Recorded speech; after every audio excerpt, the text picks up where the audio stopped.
2 years ago, on July 2nd, 2020, Transair Flight 810 ditched into the ocean just 3 miles shy of Honolulu's airport in what at the time appeared to be a very rare dual-engine failure.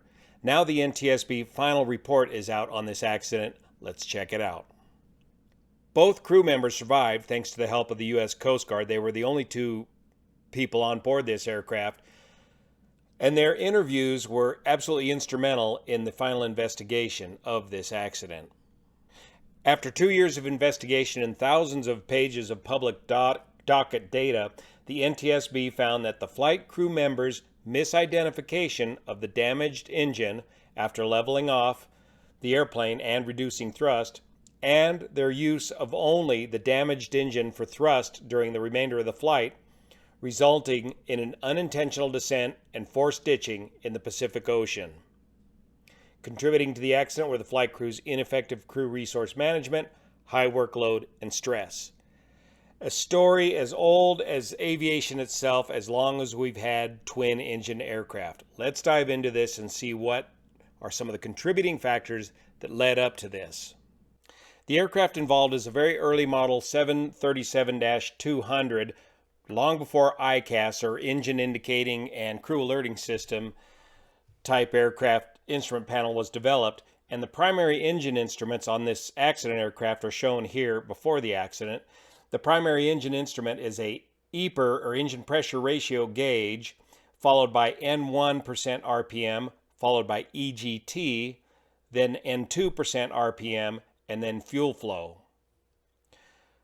Also on board this aircraft was a rudimentary flight data recording system and a cockpit voice recorder. The pilots were hauled in for an initial interview shortly after they were released from the hospital, but it took investigators several months to recover the aircraft from the bottom of the ocean, where they were able to recover the flight data recorder. And in this rudimentary flight data recorder is the answer to the story, or partially the answer to the story, but because of the lack of some additional data, the rest of the story needed to be told by the flight crew. And here's the part of the story that we could tell from the data, that on the engine EPR, the EPR gauges, the primary power indication for the aircraft, you can see that the number 2 engine, shown in blue here, does suffer right shortly after takeoff some sort of a partial power failure. Number 2 engine drops to about half power right after takeoff. The aircraft was flown by the first officer in the right seat. They were able to continue the takeoff just fine and climbed up to about 2,000 feet, and the airspeed accelerated to about 250 knots.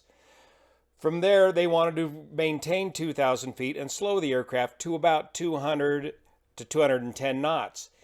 In order to do that, the first officer, who was still flying the aircraft, began to reduce power on the engines. And here on the data was the part that the investigators couldn't quite understand. The number 1 engine, the good engine, power is reduced to idle, and it stays at idle for the whole rest of the flight.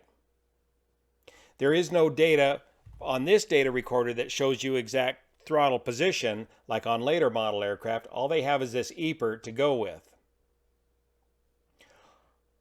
Also, too, on this engine failure on takeoff, they see that the rudder reaction is correct for a number 2 engine failure on takeoff.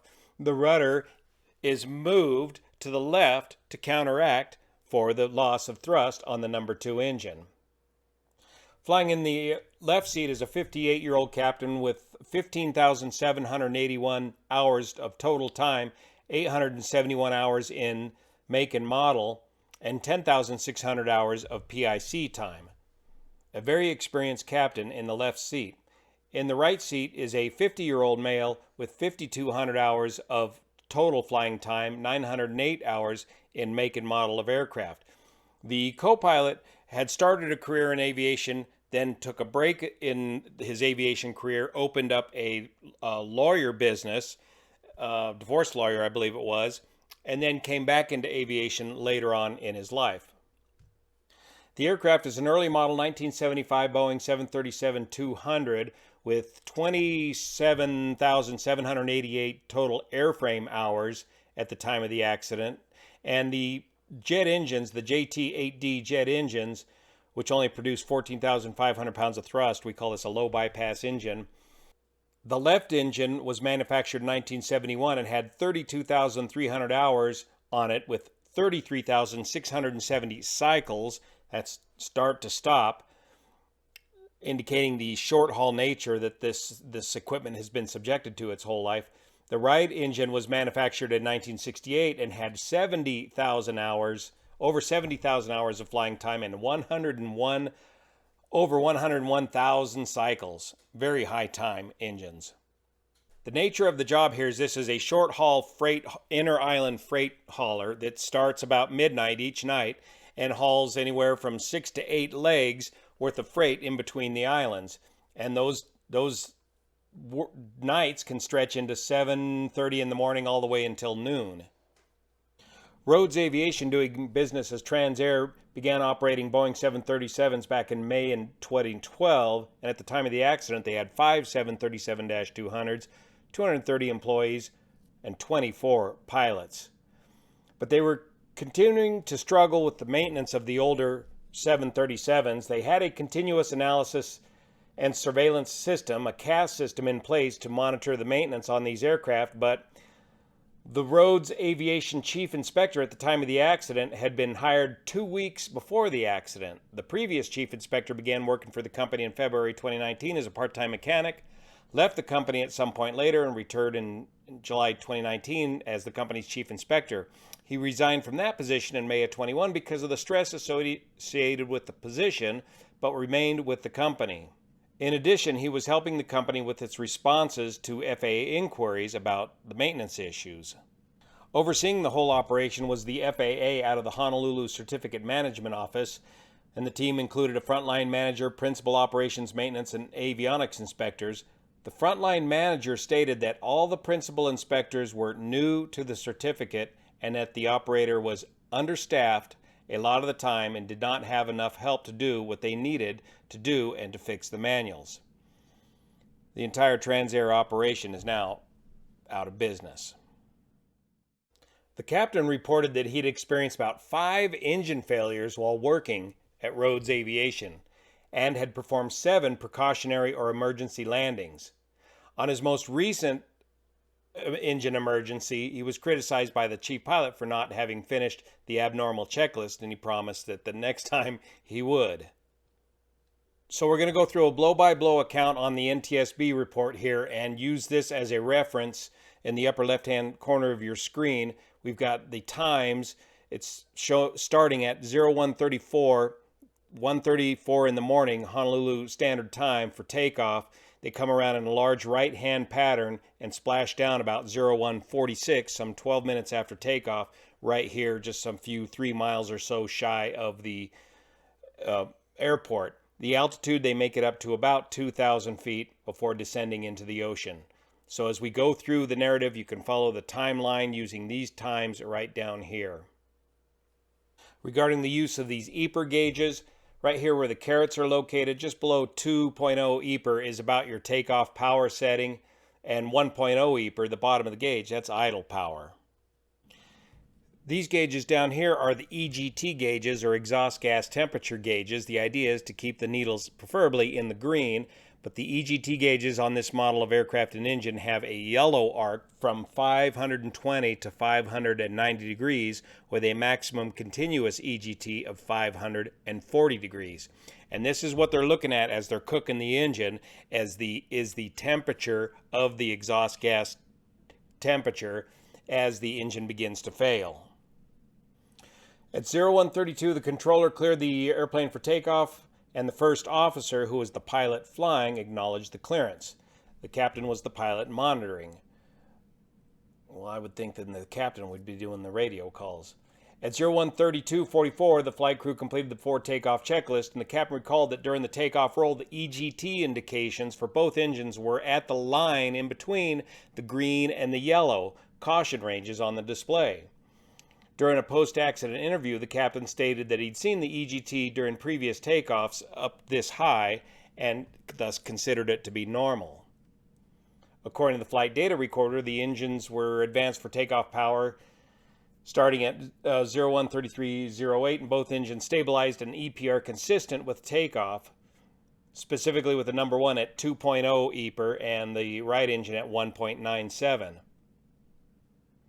Less than 1 minute later, at 013352, the CVR recorded the sound of a thud, and starting about 2.5 seconds later, the CVR, the cockpit voice recorder, recorded the sound of a low-frequency vibration, the first officer stating an expletive and the captain stating, "lost an engine." And both pilots noting that the right engine, number 2 engine, had lost power. Flight data recorder data showed that as the airplane climbed through an altitude of about 390 feet MSL.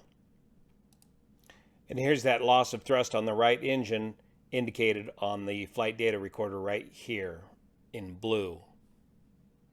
While the airplane was at an airspeed of 155 knots, the EPR for the right engine dropped suddenly to 1.43. It's about half power.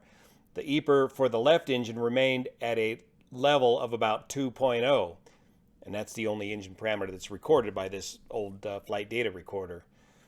The left rudder pedal then moved to a position consistent with the application of about 5.5 degrees of left rudder. During post-accident interviews, the crew members recalled that the airplane yawed to the right and that the first officer corrected the yaw with left rudder pedal input.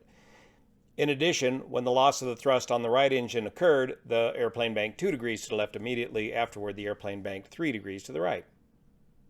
So they get the aircraft cleaned up and they get the engine set, the good engine set to max continuous power. And then the first thing the captain does is jumps on the radio. Aviate, navigate, communicate. That should be your last thing to do. So instead of dealing with the emergency, the captain gets all balled up with ATC over a 3-minute long period. And you can hear that on the first update I did on this accident as soon as it happened. But he tells the first officer to climb to 2,000 feet and pick up a heading of about 120. So the FO does that, and in the process, the airspeed builds up to about 250 knots, and the captain directs him to slow it back down to about 210. And that's when the number 1 engine, EPR, begins to incrementally come down all the way down to idle RPM, and the aircraft slows down to a good 200 or 210 knots and beyond. So all that exchange, that ATC exchange is occurring. The EPR for the left engine decreases to 1.05 EPR, which is consistent with a power level near idle flight. The EPR for the left engine remained at this level for the remainder of the flight. 8 seconds later, the EPR for the right engine began to decrease below a level of about 1.4. At 013620, the airplane began to descend from 2,000 feet to 1,659 feet before beginning to climb again. At 013634, the captain stated 240 heading. About 13 seconds later, the controller requested more information about the flight, including which engine was affected, and the captain responded, "We'll give you all that in a little bit." At 013706, the captain stated that the airplane should maintain an airspeed of about 220 knots. They're talking about this in the cockpit. During a post-accident interview, the captain stated that the 220 knot airspeed would be easy on the running engine.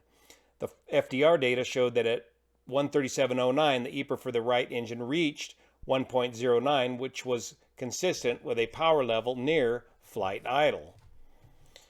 At 013713, the captain announced his intention to take control of the aircraft, which the first officer acknowledged.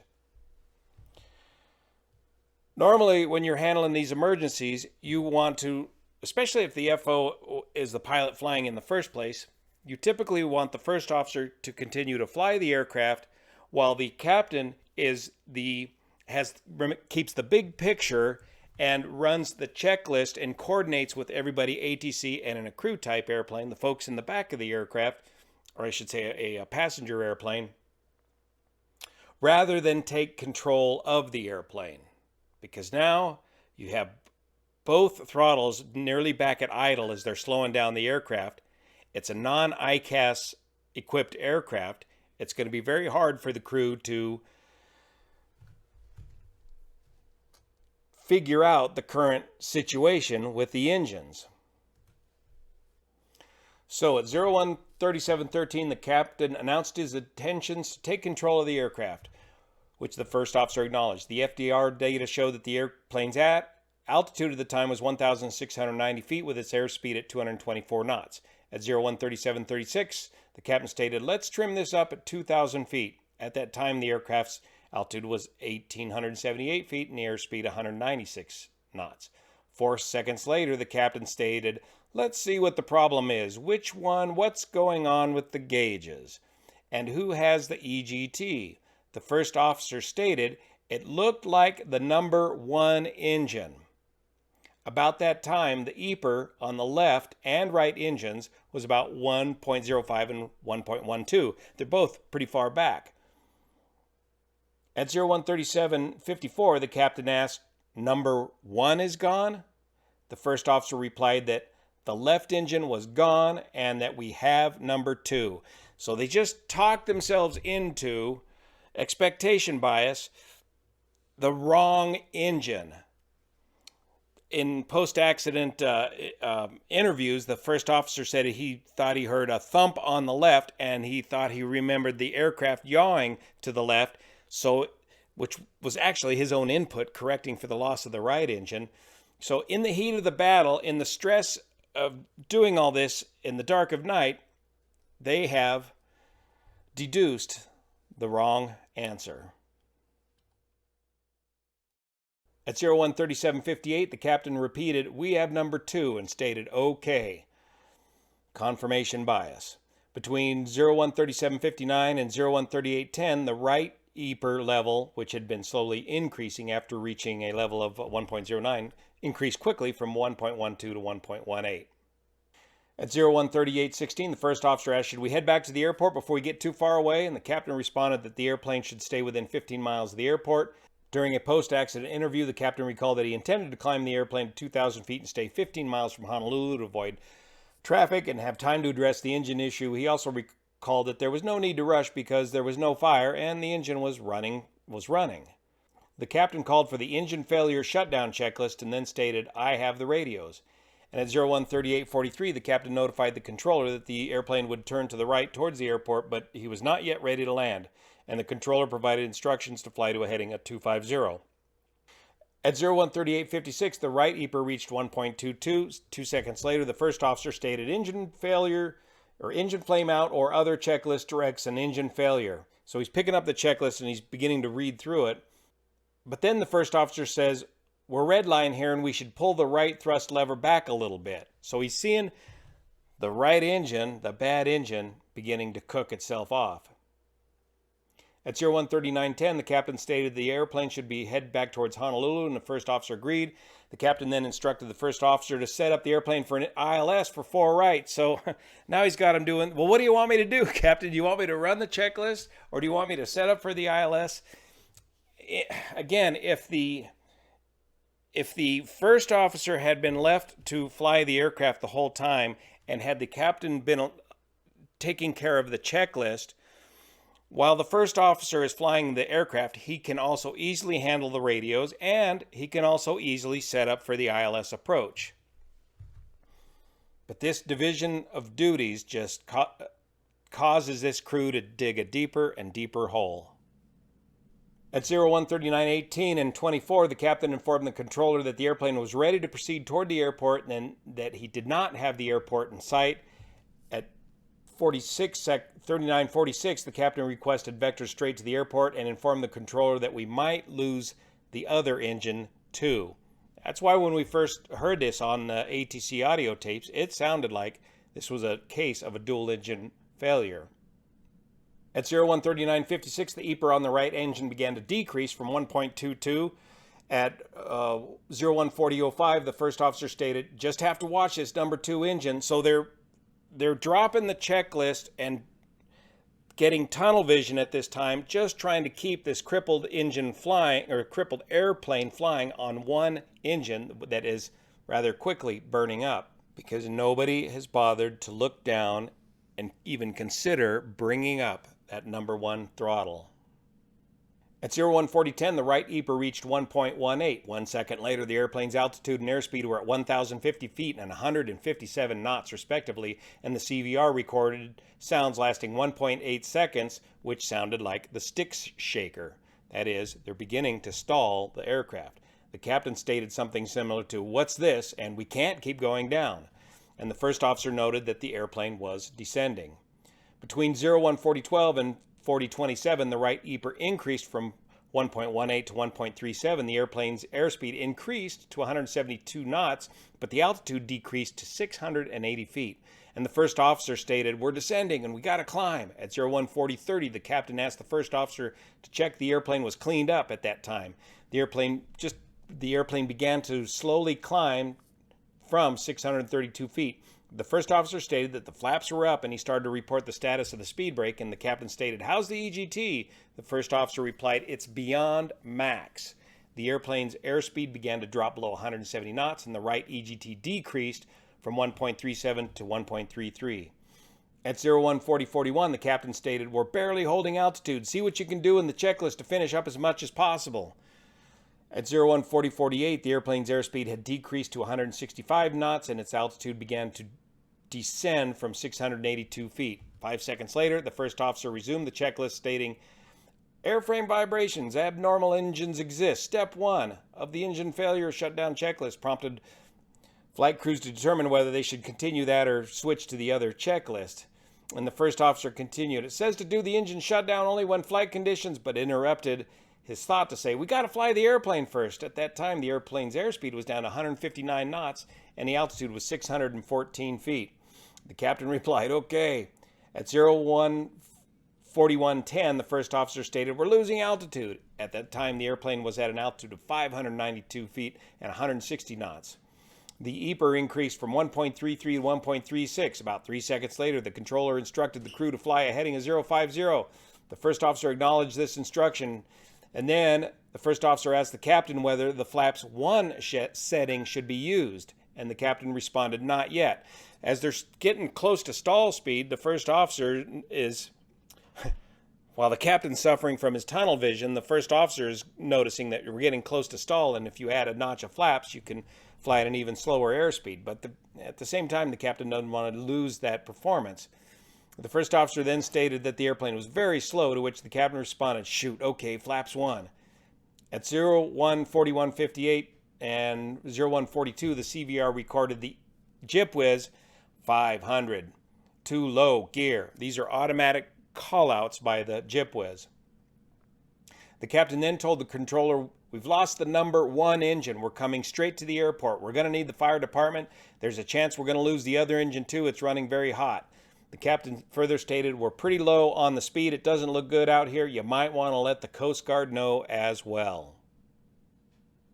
The crew continues to struggle with the crippled aircraft. They abandon hopes for Honolulu and instead attempt Rogers Airport, which is just 3 miles away. But at 014511, the captain announced, "We're in the water," twice, and the CVR recorded the sounds consistent with impact at 014517. The FDR data showed that at water impact, the EPR for the left engine was still at 1.05, basically idle RPM, and the EPR for the right engine was at 1.46. So the aircraft impacts the water and the fuselage splits in two just forward of the leading edge of the wings. The aircraft floats for a while. Both crew members are able to escape out of their cockpit side windows, which they were able to open, and of course the seawater coming rushing in as they escaped out of their windows. They didn't have time or bother to get their floating vests located behind their seats because they just want to get out of there as the water is rushing in. And the captain swims back to the vertical tail of the aircraft, which is now laying down. He's able to hoist himself up on the ADF antenna, but keeps getting knocked off of the vertical tail from the rough seas. The first officer gets, even though his seat broke and he did whack his head, he was able to get out and found a floating piece of cargo and was able to get on top of that. The Coast Guard helicopter arrived on the scene, spotted the first officer on the cargo pallet first. The first officer pointed the helicopter towards the captain. They were able to yell at each other that they had both made it, and so the first officer directed the helicopter to pick up the captain first, who was within an inch of his life, falling back into the ocean, swallowing ocean water and jet fuel. And then the Coast Guard boat was able to pick up the first officer, and they were both released from the hospital about 48 hours later. After a very costly recovery, they were able to determine that the number 1 and number 6 blade of the high pressure turbine failed, and that's what caused the number 2 engine, or the right engine, to have its loss of power immediately on takeoff. The number 1 engine, the left engine, only showed damage that was consistent with that of impact. So after investigators recovered the data and recovered the wreckage, they still needed to get the story from the flight crew and still had to figure out, why did that number 1 engine roll back to idle? So in a second interview, some 8 months after the crash, they've got the captain back in the hot seat here. So the Q is the question from the investigators and the A is the answer from the captain. And the question is, okay, so when you guys took control after you leveled off, the next lever that you touched was the number 2 lever. Answer, or the captain, yeah. Question, okay, and yeah, the captain says, because I needed the speed. Okay, do you recall anyone touching either thrust lever after you set MCT? Answer, yeah, Greg would have both of them after I set MCT because he's flying. Question, so he would have adjusted the thrust levers in between, is that right? That mean, answer, yeah, we could have done anything he wanted to with the thrust levers. With both thrust levers. Question, okay, all right, but when you took over, you can't, do I understand correctly from what you're already saying that you don't recall or not, the number 1 thrust lever had been moved back? Answer from the captain, number 1 thrust lever has moved back? Why would it move back? Months, here we are, some 8 months after the accident, the expectation bias is so strong that I don't think the captain still has quite fully realized what he has done here or what has happened. Question, I'm just asking, when you took control after the level off, I'm just wondering if you recall the position of the number 1 thrust lever, or if you don't recall because you were focused only on the number 2. Answer, oh, I don't recall where it was. Answer, or correction, question, okay. Answer from the captain, can I ask a question? The investigator, sure. The captain, why are we talking about the number 1 thrust lever? All these months later. And then the investigators go on to explain they can't release all the information that hasn't been released, but they've got the data, they've got it there in front of them, but they're trying to get the straight answer from the crew as to what happened inside the cockpit. And again, the captain says, okay, now which engine is the problem after you guys looked into it? And the investigators are saying, we can't disclose the findings of the engine examination until after they've done with their investigation. So like a good investigation, the investigators kind of veer off of that topic and get onto another topic, get the captain talking about that, and then they kind of circle back around to this whole issue with the number 1 engine. Question, was there any time during that flight from the point when you took over until you guys were in the water, was there any point in time where you thought, you know what, let me just push that number 1 up to see if there's anything?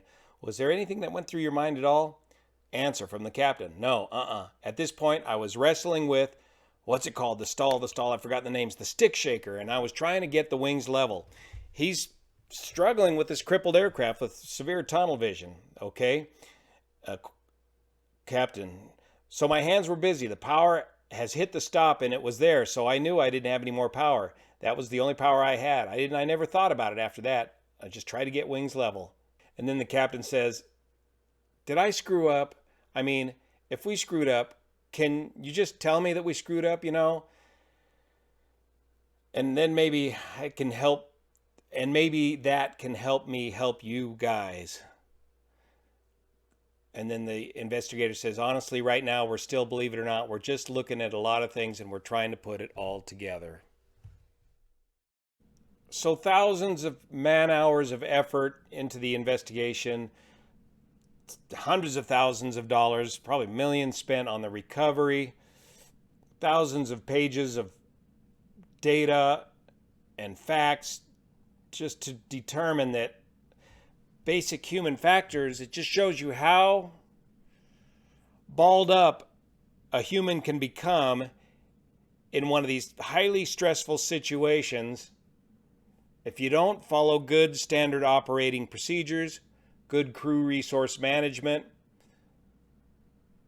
good training, and following the checklist and having your head 100% in the game for every single takeoff.